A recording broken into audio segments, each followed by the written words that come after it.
Start at the end right.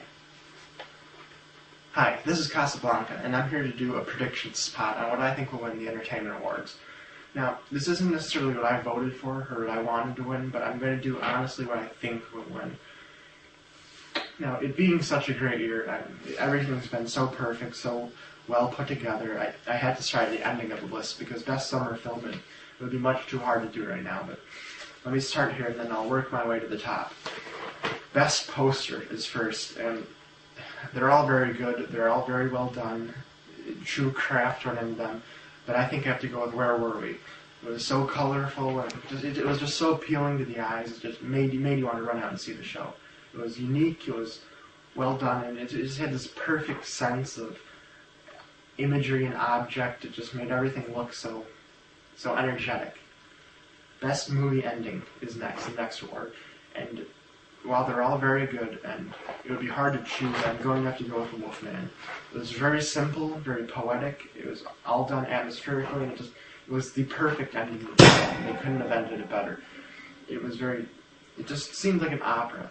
Like a monologue at the end, and then fade out, and that was it. The character walks off. They couldn't have done it better. Best TV Episode.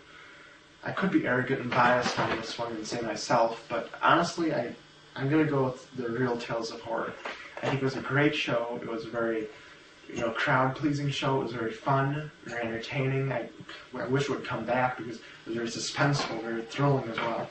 And there's 2 episodes nominated. I'm going to have to go with Conversations on a Subway because I think that one was very well done. It was very enthralling. It was interesting, and I loved the way that was written. Best Death is the next award, and this is probably the hardest award for me. I really cannot say, and I'd probably go with Superman, just because of how they use the fanfare elements all to lead up to it. It made it feel kind of like a revolution, and it was just it's obvious that Joey loves the comics, and him killing off Superman, it really gave it sort of a large impact. It made it feel like it was very, adventurous. It made it feel very exciting, like a huge climax. And while all these are very good, I'm going to go with that. The 6th is Best Action Sequence.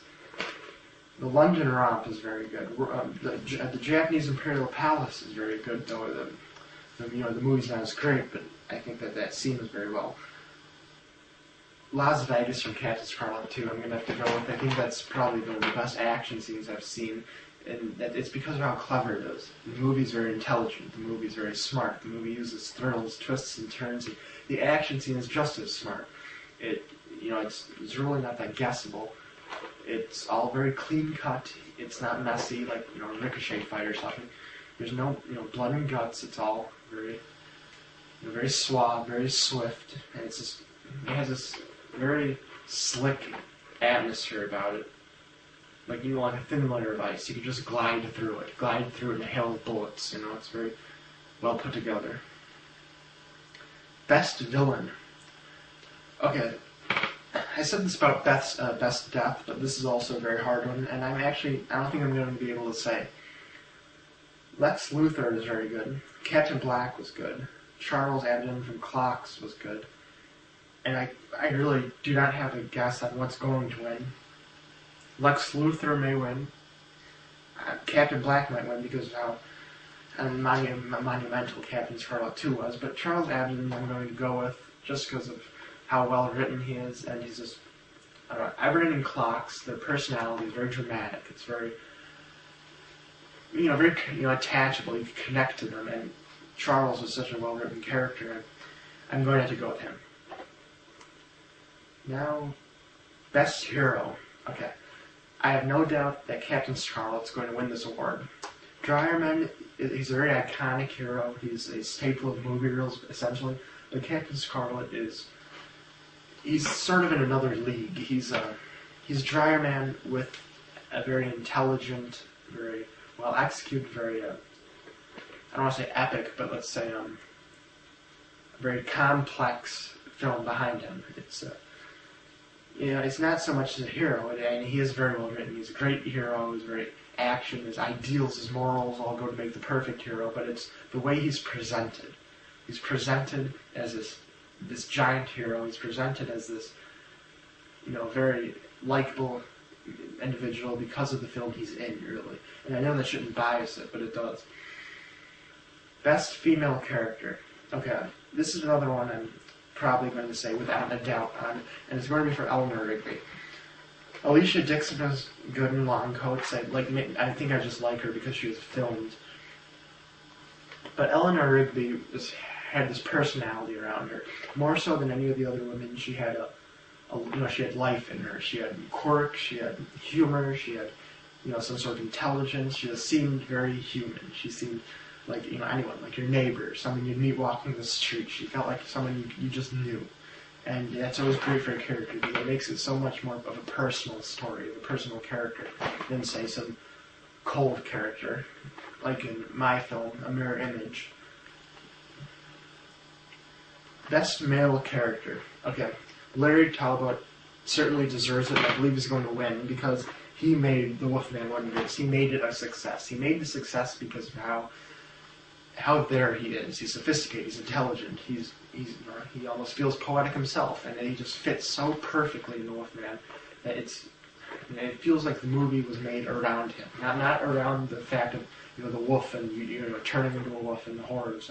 It felt like the movie was crafted around him. It took the horror movie The Wolfman and it turned it into a character development story about a flawed man returning to his past terrors, confronting his